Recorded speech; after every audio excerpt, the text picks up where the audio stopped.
Now, you might be thinking to yourself, what are we doing with a whole service devoted to Dolly Parton, right? But of course, we are not the only people who are recognizing that maybe Dolly Parton's influence on our lives goes beyond singing some great songs. And so I'm going to start with this reading from this book called Pilgrimage to Dollywood. And it's actually written by a woman who's a professor here at UCSB. She's a classics professor, but also loves Dolly Parton. And so wrote a book about her own pilgrimage to Dollywood. And I'm going to start with an excerpt from this book.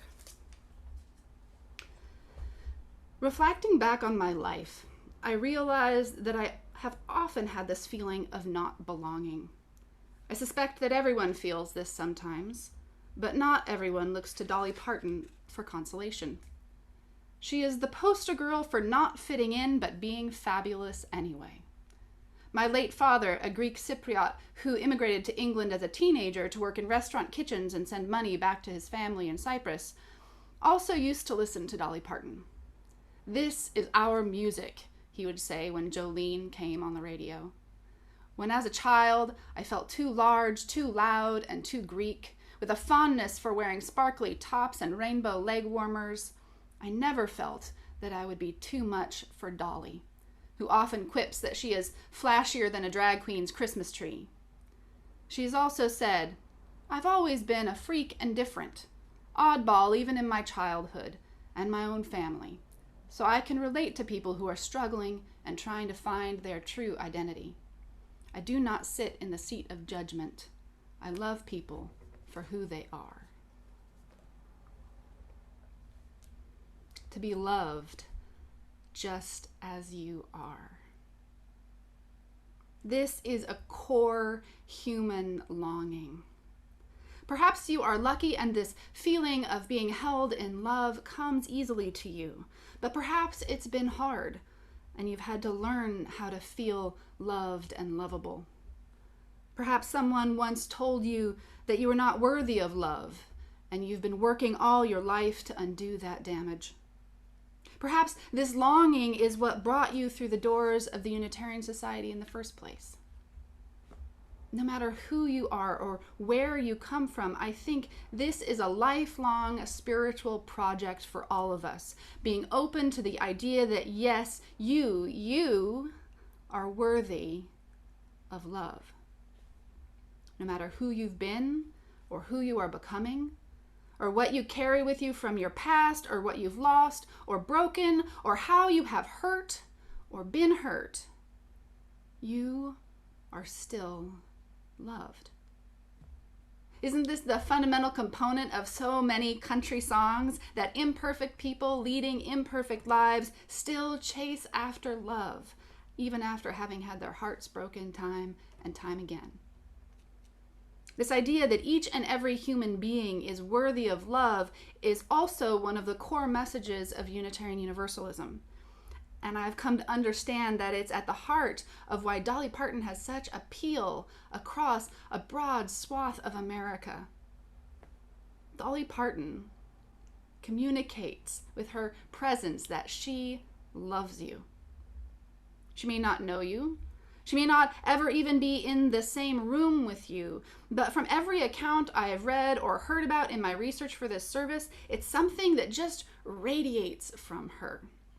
The film critic Roger Ebert said it this way: "I had a one-on-one interview with Parton in a hotel suite.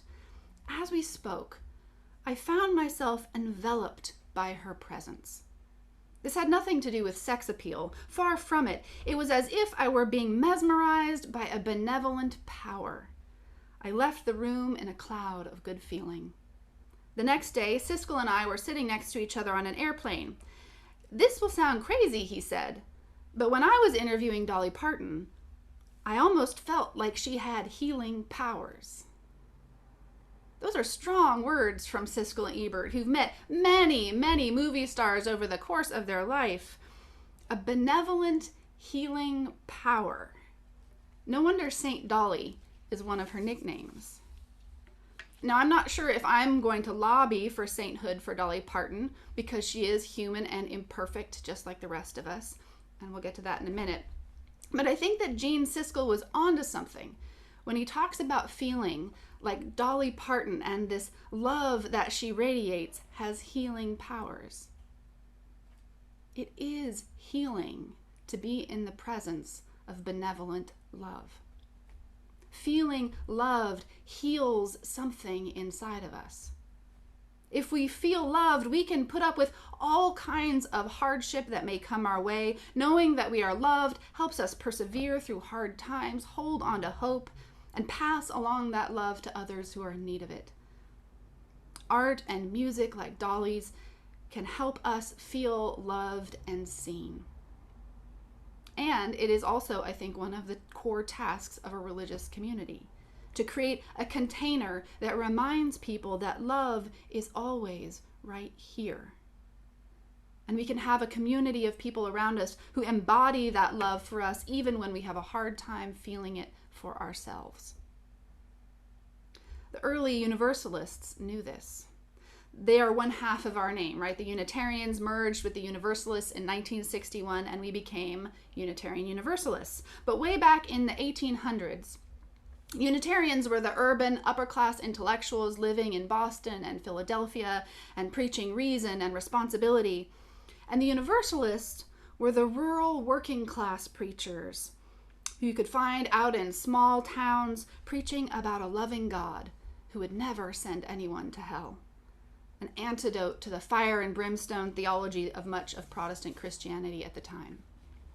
There's this famous story about the Universalist preacher Hosea Ballou, who was out riding one day with a Baptist preacher, and the two were arguing theology. And at one point, the Baptist minister says to him, "Brother Ballou, if I were a Universalist and feared not the fires of hell, I'd hit you over the head and steal your horse and saddle."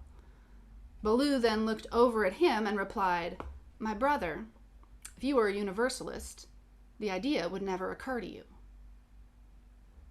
This was Ballou's way of saying that love begets love.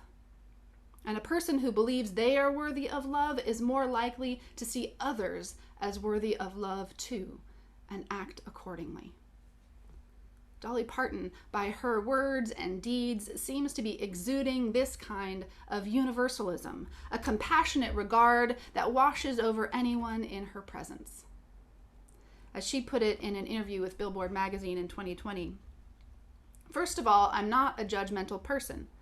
I do believe we all have a right to be exactly who we are, and it is not my place to judge," she says.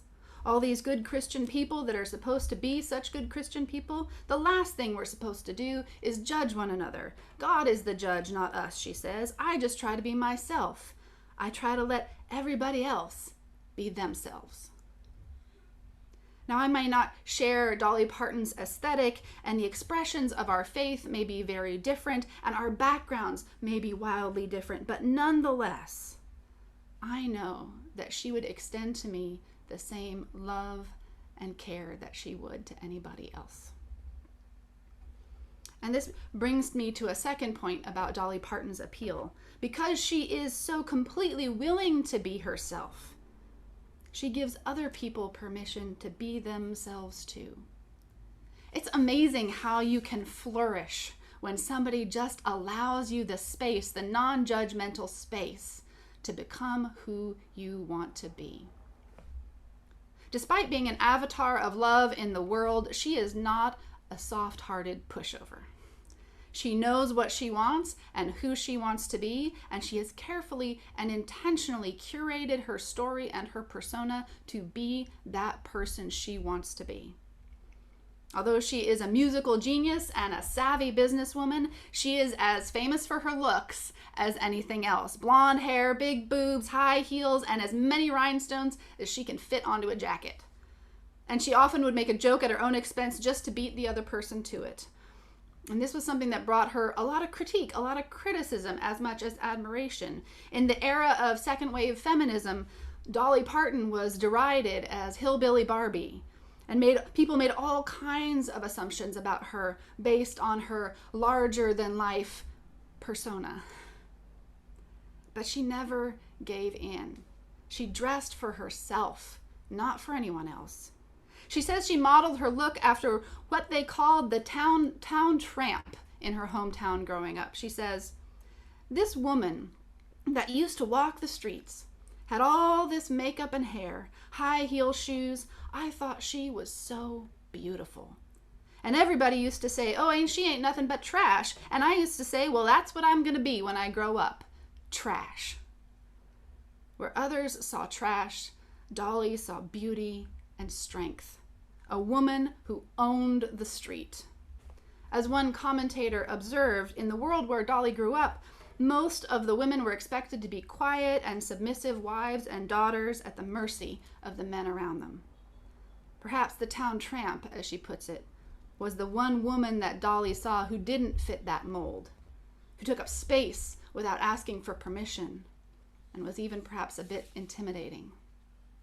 And so when Dolly hopped on that bus to Nashville after her high school graduation, she teased up her hair and put on that lipstick and never looked back. And anytime anyone suggested she tone it down, like Devon shared in her reflection, Dolly was quick to show them the door. And once again, in her own words, it was about me knowing who I was, being happy with me, feeling comfortable in the way I presented myself. If I was happy, I could make other people happy. That's how I've always looked at it, that I look totally artificial, but I am totally real. As a writer, as a professional, as a human being. A rhinestone shines just as good as a diamond. I'll admit that while I've always loved her voice, it took me a while to get past her glamour.